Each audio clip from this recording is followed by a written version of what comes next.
Hey Neoseeker, this is David Chang reporting from GDC 2012, and I'm here with Ironclad Games, and they're showcasing Sins of a Dark Age. I'm here with Blair and Fraser. Could you tell us a little bit about the game? Sure. Sins of a Dark Age is our new strategy game, and like Sins of a Solar Empire, which hybridized real-time strategy with classic 4X strategy, we decided to take the hybridizing strategy again, and this time we're taking real-time strategy and mixing it with action RTS, which goes by a variety of different names, including MOBA or Dota-style games. And the basic idea is that one player will play as the commander, who's playing a traditional RTS where he takes his peons and he's harvesting resources, building up a base and building an army and trying to take over the map and destroy the enemy. But that army is also led by 4 other humans who are controlling these powerful heroes who level up and buy new equipment and go out and kick butt. Just to add to that, we've been calling it Hero and Commander Strategy. Sins of a Solar Empire was a kind of a retail box game, and I know you guys are going free to play on this game. Any motivations as to why you're going in that direction, and like what your plans are for the free to play system? We chose to go free to play. Well, the number one reason is that we wanted critical mass. We need the Blizzard type numbers so that when you click to play a game, you get in right away, you have some fun, and you want to play again. If you don't have those kind of numbers and you're sitting around to get into a multiplayer game, whether it's competitive or cooperative or whatever, you're just going to say the heck with this and go off and play another game. We put all this time into it, and this is kind of our art, so we want as much exposure as possible. We want as many people as possible to enjoy it, and yeah, so the best way to do that is just basically give away tons of free content. Ironclad's kind of more known for, I mean, you've had Sins of a Solar Empire, and you're jumping into fantasy now. Like, how does it kind of feel, or like, what are your motivations going from a space-based game to now kind of a fantasy-based game? That's for you. Well, if you don't know already, Blair and I are brothers. We do have a history of making games since we were little kids, making games with cardboard and little miniature pieces. And some of the early games we made were space-type games, and some of the early games were also milk carton castle fantasy games. So basically we're just carrying on that tradition. I think a lot of sci fans out there are also interested in fantasy, and we basically just want to take a little breather from that.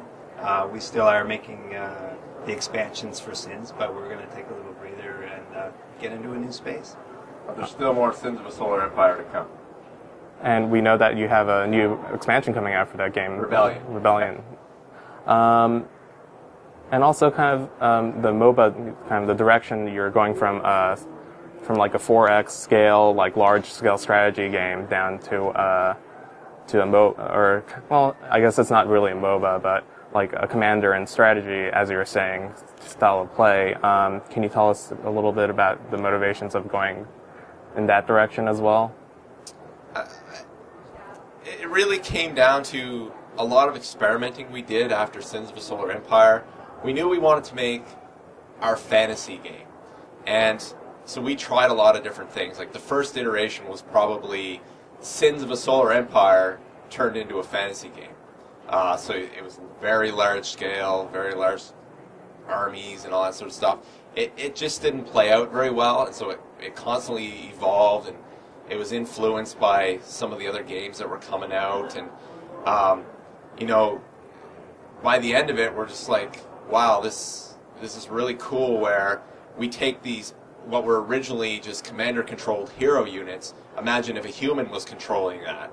And so we tried it out, and we're like, wow, this is really fun. You know, what kind of elements from this kind of game would make sense here? It was basically this really cool and fun iterative process that evolved into what it is. And I can't really point to any particular moment or decision-making meeting where that's what it became. It was just an evolutionary process.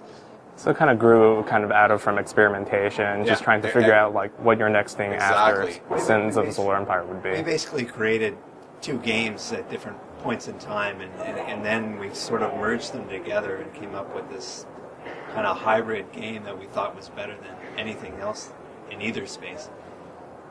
So, I mean, resourcing in these types of games is kind of a big thing.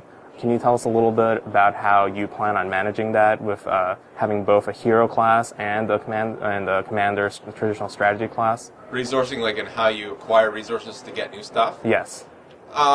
There's a lot of information there, but from a high-level point of view, at least the faction that we'll be releasing for beta, the Imperials, they'll basically, you have your peons and they'll go out and they'll mine the gold and the crystal. And what happens is that gold that he's mining is shared with the heroes.